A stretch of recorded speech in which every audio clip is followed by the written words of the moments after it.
వెలుగులో 15వ ఉపరాష్ట్రపతిగా రాధాకృష్ణన్ ప్రమాణం రాష్ట్రపతి భవన్లో ప్రమాణం చేయించినటువంటి ప్రెసిడెంట్ ముర్ము హాజరైనటువంటి ప్రధాని కేంద్ర మంత్రులు మాజీ ఉపరాష్ట్రపతులు రాధాకృష్ణన్ గొప్ప ప్రజాసేవకుడని ప్రజాస్వామ్య విలువలను బలోపేతం చేశారని అయితే నరేంద్ర మోదీ గారు. నేడు రేపు భారీ వర్షాలు ఉండేటువంటి అవకాశం, పలు జిల్లాలకు ఆరెంజ్ ఎల్లో అలర్ట్ జారీ, ఉరుములు మెరుపులు బలమైన గాలులు వీచేటువంటి అవకాశం. మిత్రులారా, ఈ సెప్టెంబర్ నెల మొత్తం కూడా వర్షాలు పడేటువంటి అవకాశం ఉందని అయితే వాతావరణ శాఖ కూడా చెప్పినట్లయితే నేపథ్యంలో ముఖ్యంగా ఈ క్లౌడ్ బరస్ట్ అవుతుంది. అంటే 2-3 గంటల్లోనే అత్యధిక వర్షపాతం అయ్యి మనం చూస్తున్న ఈ నగరాలు మునిగిపోవడం, చిన్న చిన్న ప్రాంతాలు మునిగిపోవడం, ఊళ్ళు కొట్టుకొని పోవడం, అలుగులు కట్టలు తెగడం అయితే చూస్తున్నాం మిత్రులారా. ఏది ఏమైనా సరే ముంపు ప్రాంతాల్లో ఉన్నటువంటి గ్రామస్తులైనా, పాతిండ్లలో ఉన్నటువంటి ప్రజలైనా సరే కొంచెం జాగ్రత్తగా అప్రమత్తంగా ఉంటే జరగబోయేటువంటి ప్రమాదాన్ని ముందస్తుగానే ఊహించి కొంచెం కొద్ది మేరకు నివారించుకోవచ్చు మిత్రులారా. కాళేశ్వరంపై సిబిఐ నో రెస్పాన్స్, ప్రాజెక్ట్ అక్రమాలపై విచారణ జరపాలని కోరినటువంటి రాష్ట్ర ప్రభుత్వం ఈ నెల 1న జీవో నోటిఫికేషన్ జారీ, అన్ని రకాల డాక్యుమెంట్లు రిపోర్ట్లు కూడా అందజేస్తారు. దక్షిణ భారత కుంభమేళాగా గోదావరి పుష్కరాలు 2027 పుష్కరాల కోసం శాశ్వత ఏర్పాటు చేయాలని ముఖ్యమంత్రి. ఇందిరమ్మ చీరలు రెడీ, పంపిణీకి సిద్ధంగా 50 లక్షల శారీస్, ప్రాసెసింగ్లో మరో 10 లక్షలు ఈ నెల 23 నుంచి పంపిణీ అనేది ఇచ్చారు మిత్రులారా. ఇక అల్బేనియాలో మంత్రి అల్బేనియా దేశం తమ ప్రభుత్వంలో ఆర్టిఫిషియల్ ఇంటెలిజెన్స్ మినిస్టర్ను నియమించింది. ఇలా ఒక వర్చువల్ మినిస్టర్ నియమించడం ప్రపంచంలోనే ఇది మొదటిసారి. ఈమెకు డిఎల్లా అని పేరు పెట్టారు. అంటే అల్బేనియన్ భాషలో సూర్యుడు అని అర్థం అనేది. కళ్ళలో కారం కొట్టి 40 లక్షల దోపిడీ. రంగారెడ్డి జిల్లా కొత్తపల్లిలో శుక్రవారం కళ్ళలో కారం కొట్టి రైతు దాడి చేసి 4 దుండగులు 40 లక్షలు దోపిడీ చేశారు. దోచుకున్న సొమ్ముతో పారిపోతుండగా వారి కారు బోల్తా పడింది. దీంతో కారు అక్కడే వదిలేసి డబ్బుతో పరాయారనేది చూశాను మిత్రులారు. మనం ఒకటి చెడు చేయకపోతే మనకు కూడా ఒకటి చెడు జరిగింది అనేటువంటి ఉదాహరణ ఏదో ఉంది. ఇది కరెక్ట్ సెట్ అవుతుంది. కళ్ళలో కారం కొట్టి 40 లక్షలు దోపిడీ చేసుకొని కారు మీద స్పీడ్ పోతుండగా కారు పల్టీలు కొట్టి బోల్తా పడ్డది. ఇక డబ్బులు అక్కడ ఇచ్చిపెట్టి వాళ్ళు పారిపోయినట్లయితే ఇచ్చారు మిత్రులారా. ఇక ద్రవ్యోల్బణం 2.07% హైక్.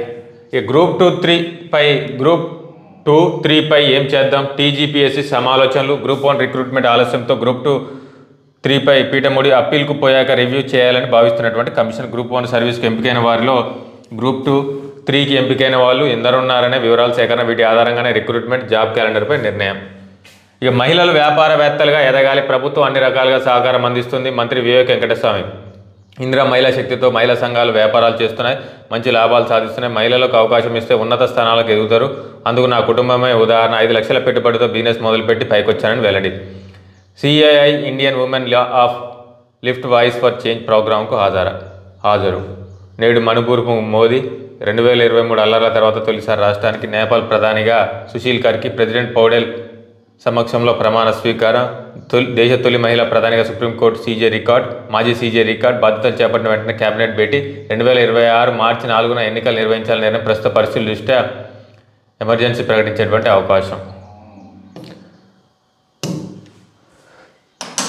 ఇవి వెలుగులో వేరే వార్తాపత్రికలు కూడా చదివేటువంటి ప్రయత్నం చేద్దాం. ఇక సాక్షిలో చూసుకున్నట్లయితే పైసలకు కటకట, పాలన వెలవెల, కొత్త మున్సిపాలిటీలో 1.25 లక్ష సమస్యలు. 16 నుంచి MBBS BDS కౌన్సిలింగ్. ఇక ఫీజుకు ఎంత కోత పెట్టొచ్చు, 75% హాజరులేని విద్యార్థులకు ఫీజులో కోత పెట్టాల్సిందేనని వివిధ వర్సిటీల వీసీలతో సమావేశమైన ఉన్నత మండలి విద్యా మండలి చైర్మన్ ప్రొఫెసర్ వి బాలకృష్ణారెడ్డి పేర్కొన్నట్టు తెలిసింది. ప్రైవేట్ కాలేజీలు బంద్, ఫీజు రియంబర్స్మెంట్ బకాయిలు సాధించుకునేటువంటి దిశగా ఆందోళన చేపట్టాలని రాష్ట్రంలో ప్రైవేట్ కాలేజీలు నిర్ణయించాయి. ఇందులో భాగంగా ఈ నెల 15 నుంచి కాలేజీల నిర్వాధిక బంద్కు పిలుపునిచ్చాయి. ఈ మేరకు ప్రతినిధులు ఉన్నత విద్యామండలికి లిఖితపూర్వకంగా తెలిపారని అయితే ఇచ్చారు మిత్రులారా. గోదావరి పుష్కరాలకు శాశ్వత ఏర్పాటు చేయాలని అయితే అన్ని వార్తాపత్రికల్లో ఇచ్చారు. ఇక ఆంధ్రప్రభలో చూసుకున్నట్లయితే గనుల వేలంలో పాల్గొంటాం, వేలంపాటలో బొగ్గు గనులు సాధించకపోతే సింగరేణికి గడ్డుకాలం అని డిప్యూటీ సీఎం. గ్రీన్ఫీల్డ్ హైవేలు త్వరలో పనులు. గోదావరి పుష్కరాలకు శాశ్వత ఏర్పాట్లు. Group 1పై division బెంచ్కి. నేడో రేపో ఢిల్లీకి TGPSC commission chairman Burra Venkatesham. BJP మౌనమేళ. గ్రూప్ 1 అవకతవకలపై స్పందించడే మా హయాంలో ప్రతిదానికి సిబిఐ విచారణ కోరారు, ఇప్పుడు ఎందుకు అడగడం లేదంటే కేటీఆర్ గారు. ఆదాయ లక్ష్యాలు అందుకోవాలి, క్షేత్రస్థాయిలో పర్యవేక్షణ పెరగాలి, కమర్షియల్ ట్యాక్స్ అధికారులతో డిప్యూటీ సీఎం. ఇక నెట్టెంపాడుకు మహర్దశ, కొత్త డిపిఆర్పై కసరత్తు. నేపాల్కు కొత్త ప్రధాని. 15 నుంచి కాలేజీలు మూసేస్తామని అయితే ఇందాక మనం చేయనటువంటి వార్తే. ఇక ఈమె మంత్రి అయితే ఇచ్చారు మిత్రులారా.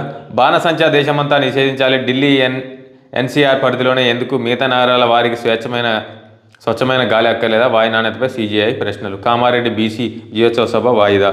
భారీ వర్షాలకు కారణమా, పెండింగ్ బిల్లులపై వేచి చూసే వైఖరా. ఇక ఉన్నత విద్యలో ఏడాది నుంచే స్పోర్ట్స్ కోట, పెరిగినటువంటి ద్రవ్యోల్బణం, ఉప్పొంగినటువంటి మానేరు,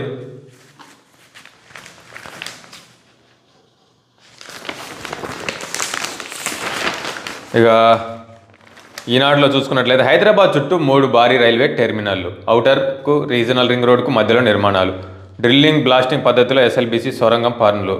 ఇక దక్షిణాది కుంభమేళా, గోదావరి పుష్కరాలు, మంజీరాపై రబ్బర్ డ్యామ్, నడి రోడ్డుపై రియల్టర్ దారుణ హత్య, సహాయ ఆచార్యుల నియామక జీవోలో సవరణ తప్పదని అయితే ఈనాడులో.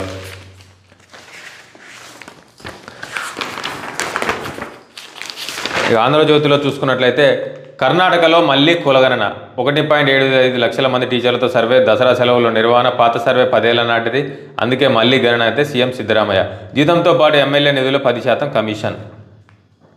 త్వరలో భారత్కు ట్రంప్, ఎమ్మెల్యేలుగా తమకు వచ్చే వేతనాలతో పాటు ఎమ్మెల్యే నిధుల్లో 10% కమిషన్ కూడా తీసుకుంటున్నామని ఏకంగా ఓ ఎమ్మెల్యేనే అందరి ముందు బహిరంగంగా వెల్లడించారని కాన్పూర్లో బీజేపీ కార్యకర్తలతో జరిగినటువంటి సమావేశంలో కిద్వాయ్ నగర్ బీజేపీ ఎమ్మెల్యే మహేష్ త్రివేది వ్యాఖ్యలు చేశారు. తాము 2 రకాలుగా లాభం పొందుతున్న క్షేత్రస్థాయిలో ఉండే కార్యకర్తలు మాత్రం ఏమాత్రం ప్రతిఫలం దక్కలేదని ఆయన పేర్కొన్న. ఈ మేరకు మహేష్ త్రివేది వ్యాఖ్యలతో కూడినటువంటి వీడియో సోషల్ మీడియా వైరల్ అయింది. రాజకీయ వర్గాల్లో ఇది సంచలనం సృష్టించింది. కాగా సదరు వీడియోపై మహేష్ త్రివేది కానీ బీజేపీ అధిష్టానం కానీ స్పందించలేదు. ఇక అఫిడవిట్పై ఏం చేద్దాం, సాదా బైనామా దరఖాస్తుల పరిష్కారంలో సీసీఎల్ఏ నిబంధనలపై తర్జన భర్జన, భూభారతి చట్టంలో లేని 3 కొత్త అంశాలను నిబంధనలో పేర్కొన్నటువంటి సీసీఎల్ఏ అఫిడవిట్ సేకరించడం తలనొప్పిగా మారుతుందంటున్నటువంటి రెవెన్యూ యంత్రాంగం అమలు చేయాలా వద్దా సందిగ్ధం. బాసర నుంచి భద్రత దాకా శాశ్వత ఘాట్లు, రోడ్లు, ఇతర మౌలిక సదుపాయాలు శాశ్వత ప్రాతిపదికనే దక్షిణ భారత కుంభమేళాగా గోదావరి పుష్కరాలు నిరుద్దాం. ఇక లోక్సభలోనే వారసులు ఎక్కువ, 543 మంది ఎంపీల్లో 31% మంది రాజకీయ నేపథ్యం ఉన్న కుటుంబాల వారే. 27,650 టన్నులు రాష్ట్రానికి 4 రోజుల్లో రానున్నటువంటి యూరియా, గత 2 రోజుల్లో 23,000 టన్నులు సరఫరా. రైతులకు ఎదురయ్యే సమస్యల పరిష్కారానికి తోడ్పడేలా వ్యవసాయ శాఖకు ప్రత్యేక యాప్.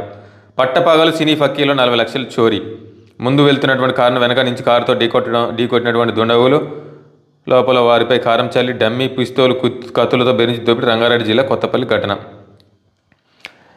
బీసీ డిక్లరేషన్ విజయోత్సవ సభ వాయిదా.